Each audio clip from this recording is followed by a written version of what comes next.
Hey Gwyn, bonjour, ici Bibi. Je fais plein de contenus pour les femmes lesbiennes, que ce soit sur TikTok, YouTube, Instagram, Facebook et Twitter. Et j'ai aussi un super blog dans lequel je vous donne plein d'idées de livres, de films, de séries, de podcasts à écouter ou à lire. Donc si vous kiffez mon contenu, n'hésitez pas à me suivre. Et aujourd'hui, on va parler de ma nouvelle vie en freelance et de tout ce qui arrive dans ma vie et de comment j'ai réussi à vivre des réseaux sociaux en à peu près 2 ans et demi. C'est parti, je vous engouine!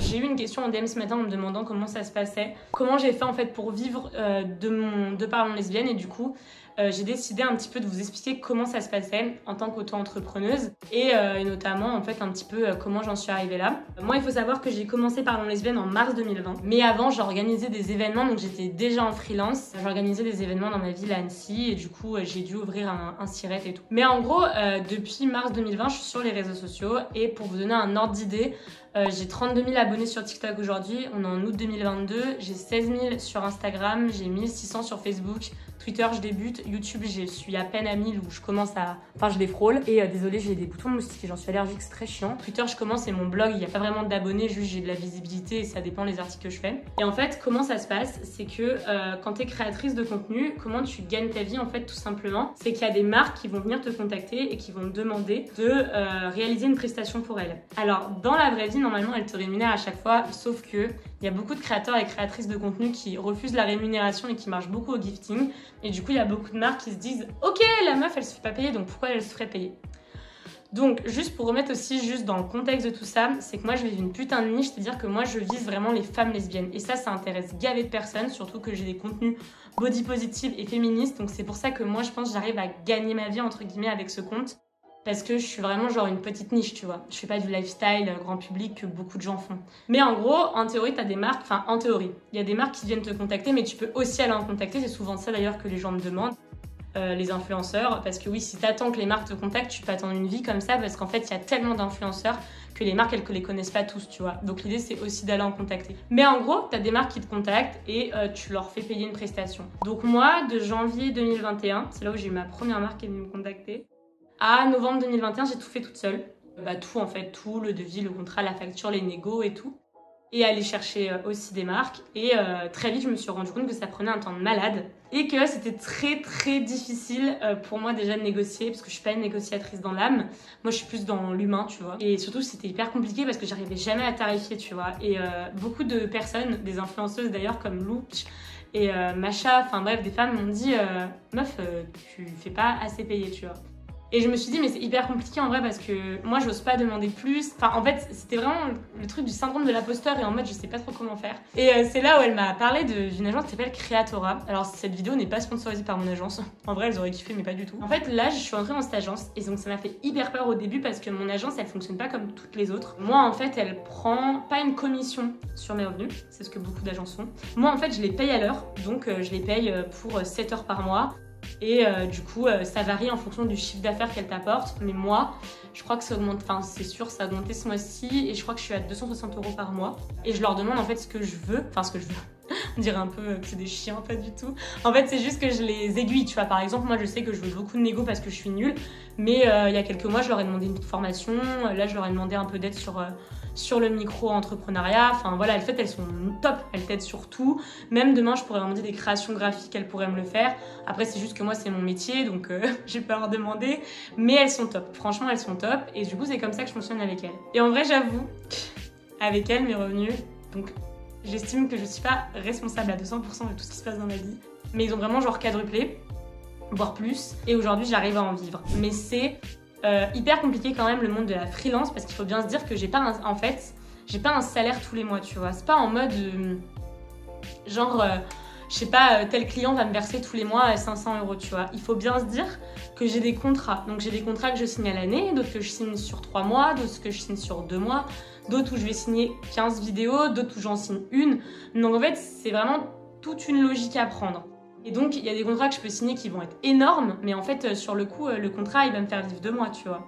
Et en fait, ce qui est hyper compliqué aussi dans le monde de l'entrepreneuriat, c'est que quand tu fais des contrats, en fait, quand tu factures, le client, il te paye 1 mois après quand il te paye à l'heure. Et donc ça aussi, c'est une dynamique qui est hyper compliquée. Perso, moi je trouve ça... Enfin moi au début vraiment... Oh non mais sérieux, c'était l'enfer. Je comprenais R.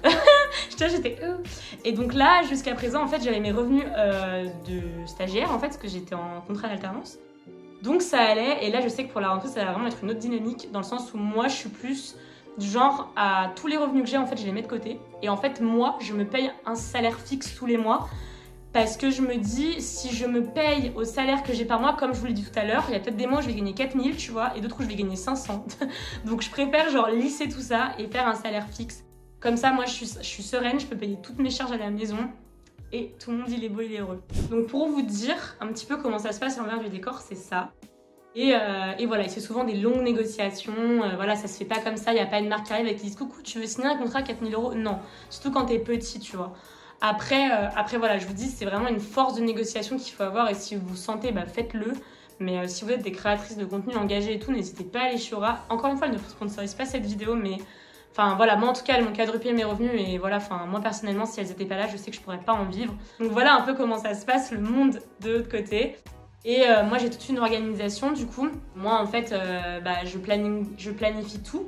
Ce que je dois faire, en fait je me fais des espèces de diagrammes, des to-do du turfu et je planifie tout sur la journée en fait pour rien rater. J'essaie de programmer un maximum toutes les publications que je peux parce que c'est une perte de temps incroyable de publier tous les jours et du coup en fait je vis de Parlons Lesbienne. Donc ça c'est quand même, enfin je sais pas combien ça représente de mes revenus mais ça représente beaucoup. Et à côté là je suis sur 2 autres gros projets qui vont me rapporter plus tard de l'argent. Et je sais pas encore si je vais réorganiser des événements. Franchement, c'est en grosse discussion parce que j'ai trop envie d'en refaire. J'ai peur que justement ça me prenne trop de temps. Et notamment, je suis sur un autre projet aussi en parallèle où je serai en freelance. Donc ce sera dans mon domaine où j'ai été diplômée en fait dans la communication. Où je pense, enfin c'est pas je pense, en vrai je dis que c'est en cours, mais en fait je sais que ça va se faire. Mais je vais en gros aider des entreprises à se développer sur la communication, mais ça restera vraiment une petite partie de mon temps parce que je veux pas que ça devienne mon activité principale. Parce que ce que je vous recommande vraiment quand vous êtes en freelance, en fait, c'est de pas se dire ok, j'ai une source de revenus. Parce que par exemple, je vous expose le truc. Imaginez si demain je m'étais dit ma source de revenus c'est uniquement les partenariats. Bah demain, pour X ou Y raison, plus personne veut travailler avec moi parce qu'en fait je suis une grosse transphobe et une saloperie, ce qui n'est pas le cas. Et bah en fait j'ai plus de contrat et donc je gagne plus rien et donc Bibi elle vit d'amour et d'eau fraîche.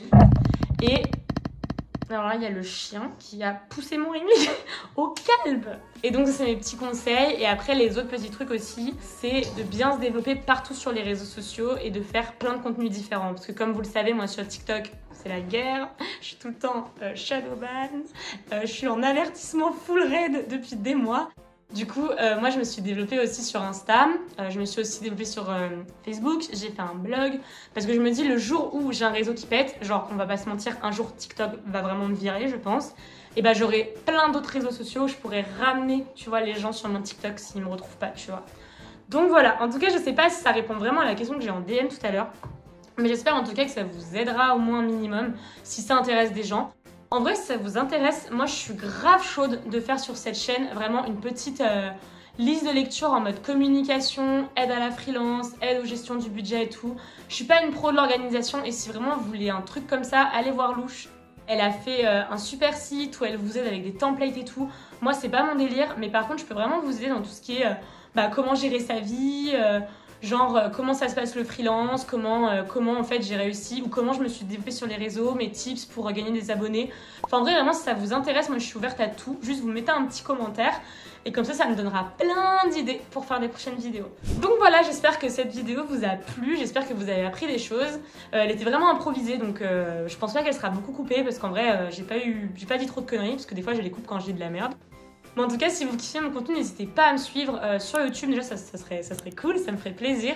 Et si jamais vous voulez retrouver d'autres contenus plus drôles ou plus éducatifs, plus autour des films, des séries, etc., je vais vous mettre tous mes liens du coup en bio. Et n'hésitez pas non plus à me suivre sur les autres réseaux sociaux parce que je ne fais pas la même forme de contenu, je diversifie. Donc voilà, en tout cas, merci à tous de me suivre et à bientôt. Bisous, salut, salut.